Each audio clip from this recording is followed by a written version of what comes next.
আজকে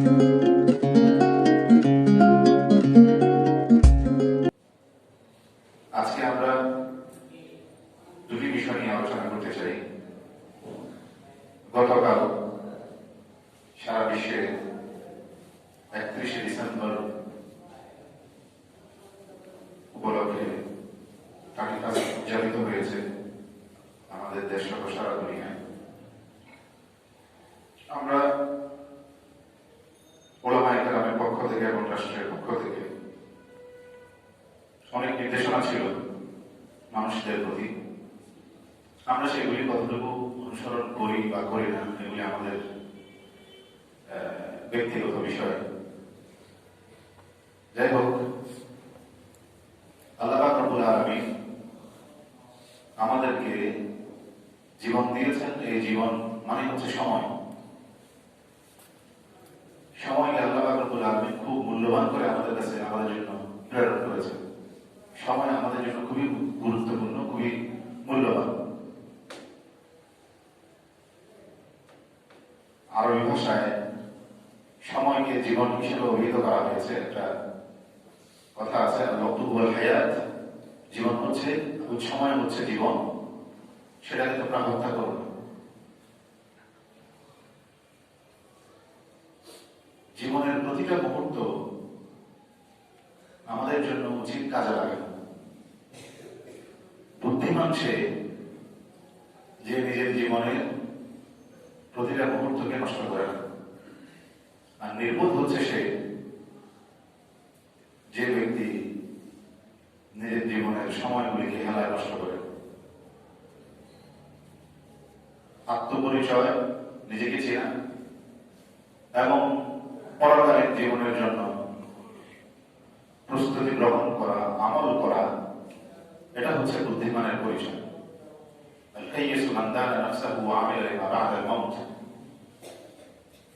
মৃত্যু পরবর্তী সময়ের জন্য আমল করা, নিজেকে উপলব্ধি করা, নিজেকে জানা, এর নাম হচ্ছে বুদ্ধিমত্তা, এর নাম হচ্ছে চালাকি, সচেতনতা। আজকে আমাদের জন্য, বিশেষ করে আমরা যারা মুসলমান, আমাদের জন্য বড় আফসোসের বিষয় হচ্ছে যে আমরা সবচেয়ে বড় আত্মবিস্মৃত এবং আত্মভোলা জাতি। নিজের পরিচয় আমরা উপলব্ধি করতে পারি না। এই পরিণতির পিছনে কারণ কি? আমাদের এই আত্মবিস্মৃতি, নিজেকে ভুলে যাওয়া, নিজেকে চিনতে সক্ষম না হওয়া, এটার পিছনে কারণ কি? আমি আপনাদের সামনে একটি আয়াত তেলাওয়াত করেছি। আল্লাহ রাব্বুল আলামিন সেই আয়াতের মধ্যে ইরশাদ করেন, ইয়া আইয়ুহাল্লাযীনা আমানু তাকুল্লাহ ওয়াল তানজুর নাফসুম মা কাদ্দামাত লিগাদিন ওয়াত্তাকুল্লাহ। আল্লাহ আমাদেরকে তাকওয়ার দাওয়াত দিয়েছেন, আল্লাহকে ভয় করার দাওয়াত দিয়েছেন, এবং আখিরাতের জন্য আমরা কি প্রস্তুত করেছি সেটার হিসাব রাখার জন্য আল্লাহ আমাদেরকে আহ্বান করেছেন। এবং এরপরে আল্লাহ বলেছেন, ওয়ালা তাকুনু কাল্লাযীনা নাসুল্লাহ, তোমরা তাদের মতো হয়ো না যারা আল্লাহকে ভুলে গিয়েছে। এবং আল্লাহকে ভোলা, আল্লাহকে বিস্মৃতির পরিণতি কি? ফাআনসাহুম আনফুসাহুম, আল্লাহকে ভুলে যাওয়ার পরিণতি হচ্ছে যে আল্লাহ তোমাদের নিজেদের সত্তার পরিচয় আল্লাহ রাব্বুল আলামিন ভুলিয়ে দিয়েছেন। আল্লাহকে ভুলে যাওয়ার কারণে আল্লাহ তোমাদের নিজস্ব সত্তার পরিচয় আল্লাহ রাব্বুল আলামিন ভুলিয়ে দিয়েছেন তোমাদেরকে। উলাইকা হুমুল ফাসিকুন। এবং এই আত্মবিস্মৃতির এই রোগে যারা আক্রান্ত হয়েছে এরা হচ্ছে পাপিষ্ঠ, গুনাহগার, পঙ্কিলতায় নিমজ্জিত।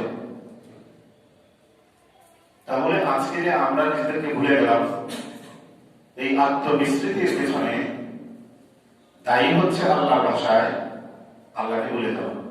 ওয়ালা তাকুনু কাল্লাযীনা নাসুল্লাহ, আল্লাহকে যারা ভুলে গেছে তাদের মতো হইও না। আল্লাহকে যারা ভুলে গেছে তাদের মতো যদি তোমরা হও, তাহলে আল্লাহ তোমাদের নিজেদেরকে তোমাদেরকে ভুলাই দেবে। তার মানে আমাদের কি করা উচিত, কি করা উচিত নয়, কোনটা আমাদের জন্য মঙ্গলজনক, কোনটা আমাদের জন্য মঙ্গলজনক নয়, কোনটা কল্যাণকর, কোনটা অকল্যাণকর, উপলব্ধি করার মতো, সেটা নির্ধারণ করার মতো শক্তি, বুদ্ধি, সেটা নির্বাচন করার মতো আমাদের ভিতরে ওইরকম সামর্থ্য আমাদের ভিতরে থাকবে না। এটাই হচ্ছে আত্মবিস্মৃতি, এটাই হচ্ছে জিনে ভুলে যাওয়া। আল্লাহ রাব্বুল আলামিন আমাদেরকে যা বলেছেন আমরা ঠিক সেটার উল্টোটাই আমরা করি। আজকে এই বর্ষকে কেন্দ্র করে, বর্ষ উদযাপনকে কেন্দ্র করে শরীয়তের দৃষ্টিকোণ কি?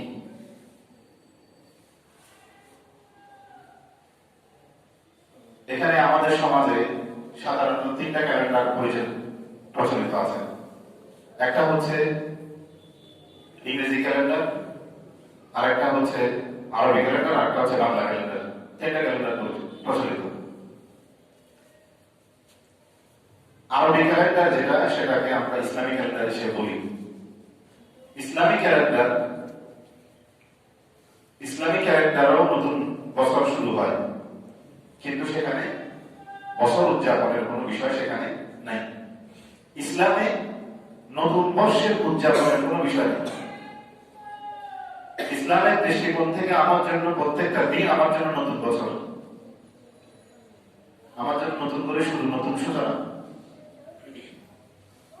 আমরা কিভাবে আনন্দে মত্ত হব? একটা দিন চলে যাওয়া মানে আমার জীবনের একটা অংশ চলে যাওয়া। হযরত হাসান বসরি রাহিমাহুল্লাহ অনেক বড় সুফি দার্শনিক,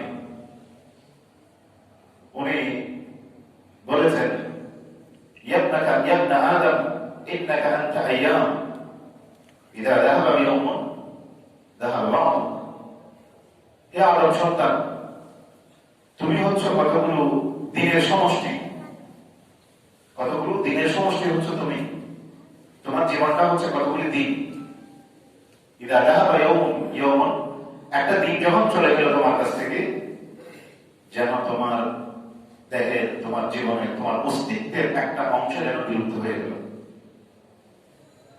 আমার অস্তিত্বের একটা অংশ বিলুপ্ত হয়ে যাওয়ার পর সেটার উপরে আনন্দ উদযাপন করা, এটা কখনো বুদ্ধিমানের কাজ নয়, এটা বোকামি ছাড়া আর কিছু না। আমার অস্তিত্ব বিনাশ হচ্ছে আর আমি আনন্দ উদযাপন করছি, এটার মতো আহাম্মকি, এটার মতো বোকামি আর কি হতে পারে?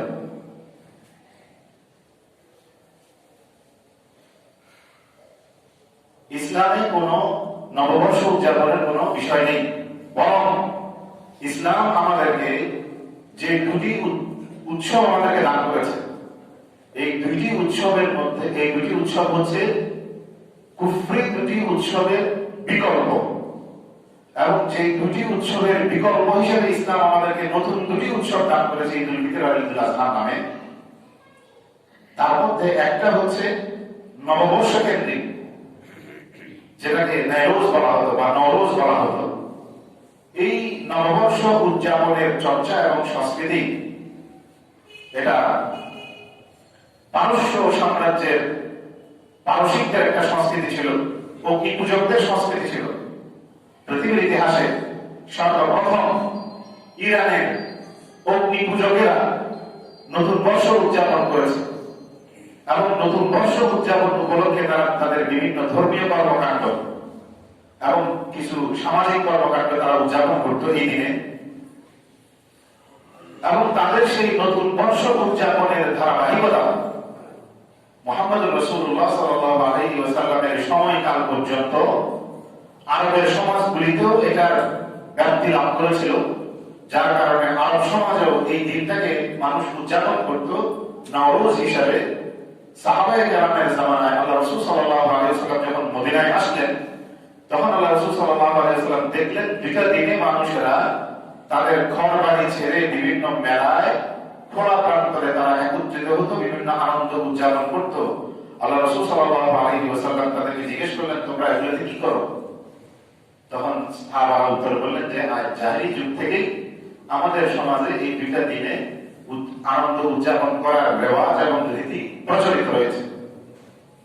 হুজুর পাক সাল্লাল্লাহু আলাইহি ওয়াসাল্লাম বললেন যে এইভাবে ইসলাম ধর্ম গ্রহণ করার পরে জাহিলি পন্থায়, অনইসলামিক পন্থায় অন্য কোন ধর্মের আশ্রয় গ্রহণ করে নিজের জীবনের অবিচ্ছেদ্য অংশ আনন্দ বেদনা উদযাপন করার সুযোগ কোন মুসলমানের জন্য নাই।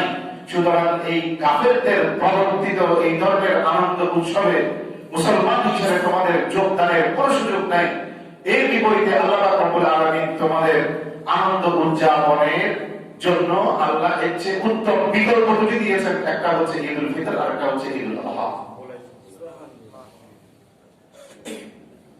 এবং আনন্দ উদযাপনের যে সংস্কৃতি, যে স্পিরিট, যে মূল চেতনা আমরা যদি গভীর ভাবে লক্ষ্য করি, কাফেরদের আনন্দ উদযাপনের বিধি এবং চেতনা একরকম, আর বিশ্বের স্রষ্টা রব্বুল আলামিন মহান আল্লাহ রব্বুল আলামিন কর্তৃক প্রবর্তিত আনন্দ উদযাপনের চেতনা ভিন্ন রকম। আমরা মানুষেরা বস্তুবাদিতায় যারা বিশ্বাসী, আমাদের আনন্দ বেদনার অন্যতম উপলক্ষ হচ্ছে ভোগ করার মানসিকতা। ভোগবাদী মানসিকতা থেকে আমরা আনন্দ উদযাপন করি এবং আমাদের আনন্দ উদযাপনের একটা মূল অনুষঙ্গ হচ্ছে ভোগবাদ কেন্দ্রিক আমাদের কার্যক্রম। এই আমাদের যতগুলি আনন্দ উদযাপন দেখবেন সব কিছুর মধ্যে ভোগবাদী মানসিকতা, উল্লাস, আনন্দ, রাতারাতি, হই হুল্লোড়, খাওয়া, নাচানাচি করা, অশ্লীলতায় দাবাসিয়ে দেওয়া, সবগুলি ভোগবাদী। হয় পেটের পূজা করি, নাইলে বেহায়াপনার, অশ্লীলতা এবং যৌনতার পূজায় লিপ্ত হই আনন্দের নামে। এটাই তো আমাদের আনন্দ। মনের বিভিন্ন রকমের অনৈতিক আবদারকে, আকর্ষণকে আমরা মিটানোর নামই হচ্ছে আমাদের আনন্দ। ভোগবাদী মানসিকতা কেন্দ্রিক আনন্দ উদযাপন হচ্ছে আমাদের সংস্কৃতি, আমাদের মানবিক চিন্তা চেতনা থেকে আমরা এটাকে উদযাপন করি। যে আমাদের মানসিকতা এরকম হয়ে গেছে, আনন্দ মানে আমাদের ভোগবাদী মানসিকতাকে বহিঃপ্রকাশ ঘটানো, সেটা অশ্লীলতার নামে, বেহায়াপনার নামে, সেটা অপচয়ের নামে, সেটা মানবিকতাকে পদদলিত করার নামে। আজকে গতকালকে যা হয়েছে সারা দুনিয়াব্যাপী কত কোটি কোটি টাকার আতশবাজি আমরা আকাশে নষ্ট করেছি, বিলিয়ন ট্রিলিয়ন ডলারের আতশবাজি আমরা আকাশে নষ্ট করেছি। মানবতার কি ফায়দা হয়েছে? অন্য দেশের কথা ভাবতে আমাদের দেশের হিসাবে কোটি কোটি টাকা আতশবাজি নষ্ট হয়েছে কথা ভাবতে, অথচ মানবতার ভেদ যারা ধরে, মানবতার ধ্বজাধারী যারা মানবতার স্লোগানকে উচ্চকিত করে সমাজে, এই সমস্ত মুখোশধারী মানবতাবাদীরা গতকালকের এই আজকে যেখানে সমাজে বহু মানুষ, শীতার্ত মানুষ, তারা শীত থেকে নিজেদের শরীরকে বাঁচানোর জন্য, দেহকে বাঁচানোর জন্য একটু উষ্ণে যারা বুঝে বেড়ায়, তাদেরকে একটু আশ্রয় দেওয়ার মতো মানসিকতাকে পরিহার করে, তাদের সেই গাড়ির দেওয়ার প্রতি তাচ্ছিল্য প্রদর্শন করে গতকালকে যে অপচয় হয়েছে, এগুলি কি মানবতাবাদ? এই সমস্ত কাজগুলি তারাই করে যারা মানবতার ভেদ করে সমাজে, মানবতার মুখোশ করে যারা সমাজে। এমন গতরাত্রে বিভিন্ন পার্টির নামে, আনন্দ উদযাপনের নামে যেই পরিমাণ অস্থিরতা হয়েছে, নারী দেহের উলঙ্গ এবং নির্লজ্জ প্রদর্শনী হয়েছে গতকাল বাংলাদেশের বিভিন্ন হোটেল সময়, বিদেশের বলা ভাই বাদে দিলাম, এগুলিতে তারা লিপ্ত ছিল যারা নারীবাদিতায় নিজেদেরকে উচ্চকণ্ঠ হিসেবে নিজেদেরকে সমাজের সামনে প্রতিষ্ঠিত করতে চায়। তথাকথিত নারীবাদীরা, তোমরা নারীদেরকে পণ্য হিসেবে উপস্থাপন করো, এটাতে তোমাদের কোনো আপত্তি নাই। আর একদিকে কিছু হলে ইসলামকে তোমরা নারীবাদিতার বিরুদ্ধে তারপরে বিভিন্ন রকমের উল্টাপাল্টা কথাবার্তা শুরু করো। তোমাদের সেই নারীবাদী চরিত্রের মুখোশ, এই সমস্ত ভোগবাদী আনুষ্ঠানিকতার মাধ্যমে তোমাদের মুখোশ মানুষের সামনে উপস্থিত হয়ে যায়। বিভিন্ন ডিজে বাড়ি, নাচানাচি, লম্পজম্প এবং মহিলাদের সাথে বেহায়াপনা এবং নির্লজ্জতার যে উলঙ্গ সংস্কৃতি, পশ্চিমা সংস্কৃতি আমাদের সমাজে আমদানি হচ্ছে এই সমস্ত নববর্ষের নামে, এগুলি সবগুলি হচ্ছে ভোগবাদী মানসিকতা। এগুলি হচ্ছে আমাদের আনন্দ। আর আমাদের শরীয়ত, রব্বুল আলামিনের শরীয়ত আমাদেরকে যে আনন্দ দিয়েছে, সেই আনন্দের মূল স্পিরিট কি? আল্লাহ পাক রব্বুল আলামিন আমাদেরকে দুইটা আনন্দ দিয়েছে। ইসলামের আনন্দ ভোগবাদীদেরকে কেন্দ্র করে নয়, ইসলামের আনন্দ হচ্ছে ত্যাগকে কেন্দ্র করে, ইসলামের আনন্দ হচ্ছে মানবীয়তা কেন্দ্র করে।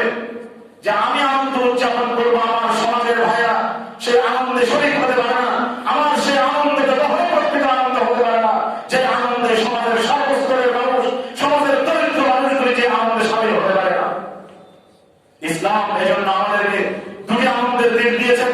প্রথম আনন্দের দিন ঈদ উল ফিতর। ঈদ উল ফিতর আল্লাহ রাব্বুল আলামিন আমাদের জন্য ওয়াজিব করেছেন।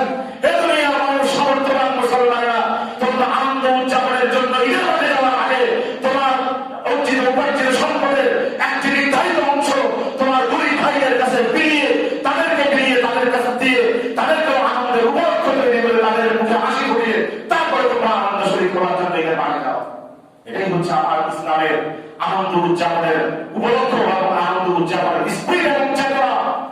ইসলাম ভোগবাদী মানসিকতার মাধ্যমে আনন্দ উদযাপন বিশ্বাসী নয়, ইসলাম ত্যাগের মাধ্যমে আনন্দ উদযাপনে বিশ্বাসী। ঈদ উল আজহার দিকে আসেন।